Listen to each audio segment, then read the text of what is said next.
RNC and Trump with than two former members of the Trump administration, who thankfully are no longer supporters of Donald J. Trump. Sarah Matthews served as the former president's White House deputy press secretary and campaign spokesperson until she resigned shortly after the January 6th attack on the U.S. Capitol. In her resignation statement, Sarah said, "Our nation needs a peaceful transfer of power."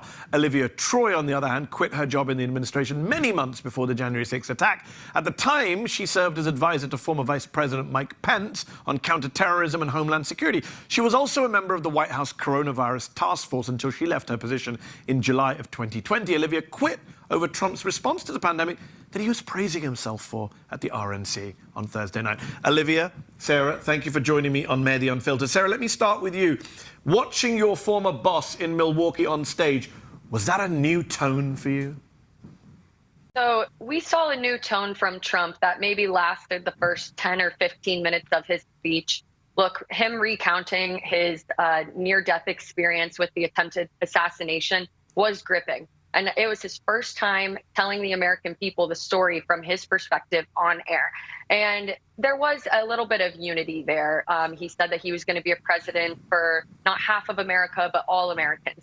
But the unity that we were promised from the Trump campaign quickly faded as we got later into the speech, where he started saying things like crazy Nancy Pelosi, Democrats cheat in the elections.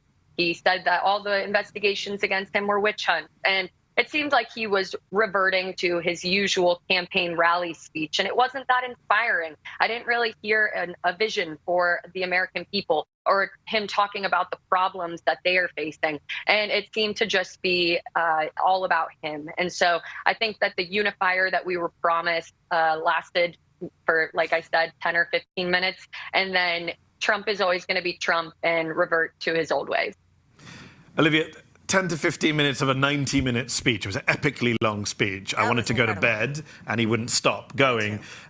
You worked for the man. Were you surprised when, I don't know, Hannibal Lecter made an appearance from the campaign rallies? Because a lot of journalists, not me, but a lot of journalists were like, oh, we didn't expect this. We were told he was going to be unifying. You worked for the man. Were you surprised? No, not at all. I mean, actually, I was actually disappointed that he didn't bring in the sharks into the conversation. Yes, we missed because I was really looking forward to that. I mean, he would have been better off singing Baby Shark, and that would have unified the country more behind it, of being like sick of getting the song stuck in our heads. But no, it was exactly what I expected. I think the entire week was a manufactured performance for him. Yes, do I think that it was a traumatic event? Yeah, that would be for anyone. But, you know, he goes completely off the rails, and then it was just one lie after another. And I'll say this, there was a portion of the speech that made me wince. And that was when he referred to COVID as the China virus. Yep. And that point in particular, Mehdi, really bothered me because I had flashbacks to sitting in the White House, my conversations with former Vice President Mike Pence about saying, please don't use that term. Because when you use that term, you're increasing bias and hate crimes against Asian Americans. Yeah. Trump was told the same thing. I'm sure Sarah's aware of this on staff. So hearing that, I was like, really? This is unity? This is unity after you have actually had an assassination attempt. And this is what you're pushing out to the American public? Something that's going to radicalize people again, bringing that back into the conversation? That, to me, just was a wrap for me. I mean, that was it. Summarizes Trump in a nutshell. Yeah. Sarah, as someone who has warned against the authoritarian threat from Donald Trump, I don't know about you, but I was wincing, to use Olivia's phrase, when I watched a crowd full of people shout, fight, fight, fight, with fists raised, some of them holding mass deportation signs. It doesn't scream to me as president of all the country. It tells me that actually those of us who are worried about an authoritarian presidency come 2025 have a lot to be worried about. Yeah, I found one of the most kind of shocking moments to me during the speech was when Trump claimed that he is the one who's actually saving democracy. Yes. And gave me quite a chuckle. Because we know from looking at Project 2025 what his plans are for a second Trump term and how he would upend our democracy as we know it. And then, as you mentioned, seeing the signs in the crowd that are saying mass deportations and calling for things like that, that's not a quite unifying message either. And so I just found it hilarious that it seemed like some in the media took the bait from the Trump campaign, where they said that he ripped up the old speech and that it was going to be this unifying message and that he was a changed man. And what we saw on display is that, sure, did this experience probably change him in some ways? I have to imagine that coming that close to death would. But at the end of the day, Trump is still Trump. And I think that moving forward, he's still going to use the same dangerous rhetoric that we've seen from him in his campaign rallies. And I don't think that his platform has changed that much. So, Olivia, on the subject of platform and policy, I mean, Sarah rightly brought up Project 2025, which people are rightly worried about. Question to you, though. We talk a lot about policy, but with Trump, the bigger problem always is not policy. It's actually him personally, as a person, and the people he surrounds himself with. Yes. I've been talking to a lot of people who say, well, we survived one term of Trump, we can survive another. And it's like, but there's not going to be a Rex Tillerson or a Jim Mattis or a Mike Pence, who I've criticized a lot, but on January 6th, at least he did what J.D. Vance says he wouldn't do. J.D. Vance, the new running mate, has said he would have done what Trump asked him to do. Those people won't be there. There'll be a lot of really extreme people. We're talking about General Michael Flynn possibly returning to the cabinet. We're talking about, the Kash Patels of this world, very extreme people. And we saw at this RNC, we saw convicted criminals like Peter Navarro on stage. We saw Paul Manafort walking around the convention hall. Donald Trump was introduced by Dana White, a man who's on tape hitting his partner. Kid Rock, Hulk Hogan, all of whom have used the N-word. I mean, these are not very nice people. They're kind of people who push dangerous rhetoric. They're the kind of people who make threats against people they don't like. What has that been like for you as someone who turned against Trump? When you see people say, well, it'll be fine, we'll survive 4 more years. It's incredibly frustrating. And I'll tell you this, I worked with a lot of incredible people that were there to try and do the right thing in the first Trump administration. But what I saw over time was people changed and people transformed. And people started to fall in line. And so when I hear, I hear a lot of talk about democracy and authoritarianism, and I do hear those comments from people, even, think tank people, academics who say, but the public service and others, people will hold the line. Well, I'm concerned about that because people eventually, it's fear. It's fear about being persecuted against. It's fear about becoming a target. It's fear about what is going to happen with that executive order that I saw the draft, I know many others saw the draft of, when it comes to personnel across the government, where they were going to start installing loyalists and removing all the policy people, Schedule F, which is embedded into Project 2025, yes. Right? There are a lot of policies that were done in the Trump administration that were started that are engulfed in that plan. So regardless of whether they want to distance from it or not, those authors were there the first time around. They were already trying to do it. What they did was they learned the lessons from the first time around, and now they know how to more effectively do it and remove the roadblocks and the people out of the way. So that's my concern in terms of that space, because the authors of that plan are former members of Trump's cabinet. They're senior officials. They're people that were in those policy meetings. They're the people that have the pen when it comes to what they're actually going to do to this country. And one thing that really, I got to say, makes me irate is watching people like the Heritage Foundation and say, oh, the left, oh, the libs, all of that. No. It's moderate conservatives like myself, moderate, rational conservatives like Sarah and others. We all have a problem with this plan. Yeah. We know what this is. Very good point. And Sarah, Olivia mentioned people falling into line. And that makes me think of a certain running mate of Donald J. Trump, a man who once called Trump America's Hitler, called him an idiot, called him reprehensible. J.D. Vance on stage this week, being applauded, being praised by Donald Trump on Thursday night. He's now loyal, 100% MAGA. He is the vice president. People are talking about him as the heir apparent. What do you make of J.D. Vance? Should we be worried about him because he is now a dangerous MAGA ideologue who says, I would have overturned the election? Or is it, he's just an opportunist. He doesn't believe this stuff. Look, I am an Ohioan, so I know J.D. Vance well. And I believe that Trump picked him because he wanted someone who would be an attack dog for him and who wouldn't push back on him, who would not be a Mike Pence. He obviously, Mike Pence was loyal up until he wasn't, until the very end when Trump asked him to go against the Constitution and try to overturn the election. and Mike Pence wouldn't go along with it. But we've heard that J.D. Vance says he wouldn't have done what Mike Pence did on January 6th. And so I think that, sure, J.D. Vance is an opportunist. We've heard all of his comments during the 2016 election cycle and how he probably really feels about Trump deep down. And I think that being an opportunist is almost more alarming because he's willing to say or do anything. Look, he's a first-term senator, and now he's a vice presidential nominee pick. And so he's going to be willing to do anything to cling to power. And I think that it's very dangerous to see because he is a very smart man. And so I think he's played the game well to be in the position that he's in now. Oh, he has. He's not even yet 40 years old. Olivia, let's talk about Mike Pence briefly, because you and I had many discussions when I was at MSNBC, and I was very critical of Mike Pence. I remain very critical of Mike Pence. But he did two things, which I will give him props for. One is on January 6th, he didn't do what Trump asked him to do, at the risk to his own family. Yes. And then he hasn't endorsed Donald Trump for re-election. His own vice president, unprecedented in American political modern history, for the vice president to say, well, I'm not going to endorse the guy. Okay, he said some BS, it's about his abortion position, whatever. We all know why he didn't endorse him again. And yet you have J.D. Vance now in position. I've got to ask you about them. As someone who worked for Mike Pence, you talk about going irate. I'm going mad watching the media coverage of J.D. Vance from the New York Times and all the cable.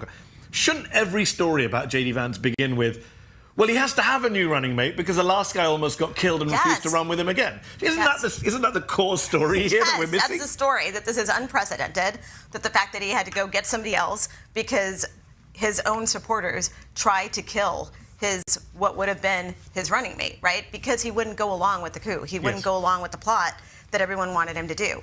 But to your point, and to Sarah's point, my biggest concern about J.D. Vance is that he is the future of the Republican Party. And so, the story here is that for people like me and others who have been wanting to right the course of the party, because I think it's better for the country to have two functioning parties instead of whatever circus we have going on right over here on the right, I'll say that this is worrisome to me because this pretty much puts like the nail in the coffin that this is the party of Trumpism, that this movement is here for a longer term, and we are going to have to figure out how to navigate it. And so I worry about J.D. Vance. He will be a loyalist till the very end. So I think we need to be vigilant about what's happening in this upcoming election, because I guarantee you that he will go to the end of the earth to make sure that they push whatever agenda it is they want in terms of it.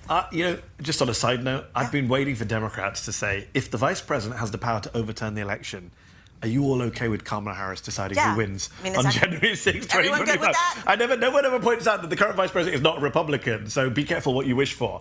On that note, Olivia, very quickly, before we run out of time, I've got to ask, you've been spending some time with the vice president, I believe, in Michigan. You've done events with her.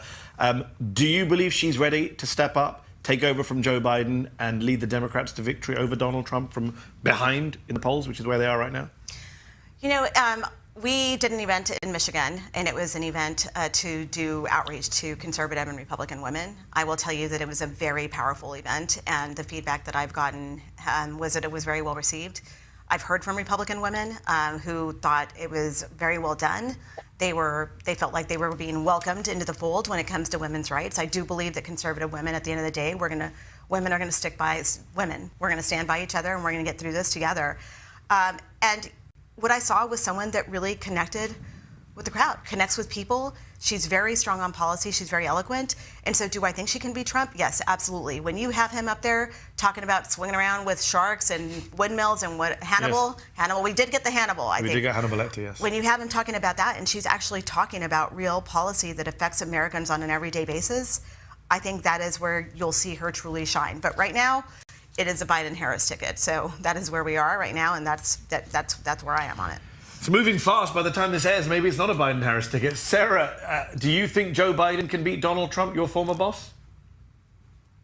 Well, if you look at the polling, it does not look like at this point in the race that Joe Biden can defeat Donald Trump. And I'm worried that he's not going to be able to be out there on the campaign trail and prosecute the case against Trump. Look, obviously his team is saying that he had a bad night at the debate, but doing a couple of TV interviews isn't going to clean that mess up, because the issue that voters have with him is his age, is his ability to serve another 4 years. And you can't defeat Father Time. And so I don't see a strategy in which that they can overturn the outcome that the polls are showing right now. And right now it looks like that Trump would beat Biden in a landslide. And so for someone who truly believes that democracy is on the line in this election, I really hope that Biden is taking the weekend to think about his place in history, because right now it's looking like he's going to be a one-term president. And so he can be a one-term president who decides to go out with honor, or he can be a one-term president who risks the very democracy that he swore to protect.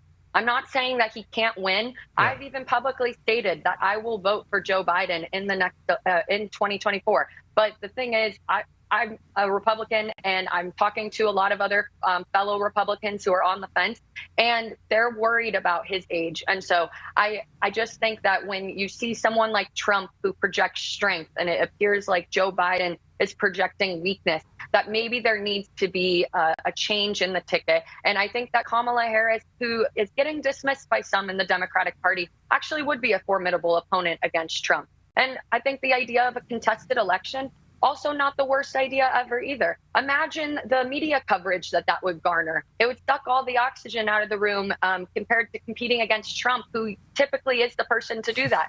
And so I think that it actually could benefit Democrats in that way. And voters are just so desperate for anyone other than the two options that they are currently being presented with, that another opponent would, I think, actually have a fighting chance against Trump. And I think you said contested election. I'm sure you meant contested convention. But yes, I don't think you want a contested election. We all want to avoid that. Just to end, I got to ask, I've interviewed you both before individually and asked you this question before, but I want to ask here, especially because we're in a very different moment right now, especially for our Zeteo viewers watching at home, who might look at this panel and say, well, you two were part of the problem. Both of you worked for Donald Trump when a lot of the rest of us were saying, you know, Sarah just said you're going to vote for Joe Biden in 2024. A lot of people at home are saying, well, we voted against Trump in 2016 and 2020. How did you guys get it so wrong? What regrets do you have? Just briefly, Sarah and then Olivia. I think that no matter who you work for, you're never going to agree with them 100% of the time. And I knew that full well that I never went to go work for Donald Trump because I believed in the man. I was there for the institution to serve the American people, and because I believed in the policy, majority of the policies, I should clarify, that we carried out. But I never fully supported him and his character and his rhetoric. And so, sure, I have being a spokesperson for him in particular, I have regrets about the things that I defended, because when you're a spokesperson for a politician, it's their name on the door. And so that is your job, to defend everything they say or do. And so looking back on some of the things that I defended, I'm not necessarily proud of. But I think that when the time came after he refused to accept the election result and disrupted the peaceful transfer of power on January 6th, I broke with him, and since then have been an outspoken critic and have been trying to do everything I can moving forward to ensure that Donald Trump never steps foot in the Oval Office again. Yes, you have. Olivia, last word. Yeah, look, I mean, I have said this publicly, and I'll say it again. I don't know that you can go into the Trump administration, and especially, you know, I started at DHS. I lived the travel ban firsthand. I had to work on the travel ban. I worked on a lot of really complicated executive orders. And then I went to the Trump White House, right? And I worked for Mike Pence. I don't think that you can be in that situation and not be complicit in some way. You're going to pick your battles. You're going to figure out how to navigate it. I have to tell you that towards the end, when I, by that point, had seen so many things that I found just very hard to palate and swallow and get through, I did have conversations with myself and said, okay, I just want to quit today. Today is the day that I'm done. And then, but when I saw people around me leave, there were loyalists, complete loyalists, that would come in and backfill him, and it was making things that much harder. And it was a constant conversation with myself. Am I helping? Am I helping to push back on this, or am I enabling? And that was a conversation probably that I had every single day, Mehdi, honestly. Like, yeah. And it's hard to have that moral kind of conversation with yourself. And so I think, you know, I'm the camp like of doing everything I can to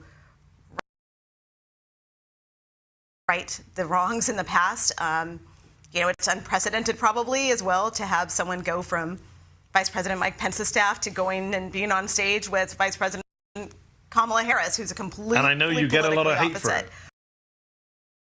I do. And I get it from the left. I think we get it from the left and we get it from the right. I'm very much getting it from the right. And I will tell you, just to be very candid with you, in the past couple days, I have gotten some really ugly, misogynistic, racist messages that are on a different level. And so that should tell you about the dynamics in this country. Yeah. And what it's like to be someone coming from Mike Pence's staff to be on stage with Vice President Kamala Harris, who I have tremendous respect for as well, and in the aftermath of what happened. Yeah. We'll have to leave it there. Olivia, Troy, Sarah Matthews, do stay safe, and thank you for speaking out. Thank you both for coming on Mandy Unfiltered today.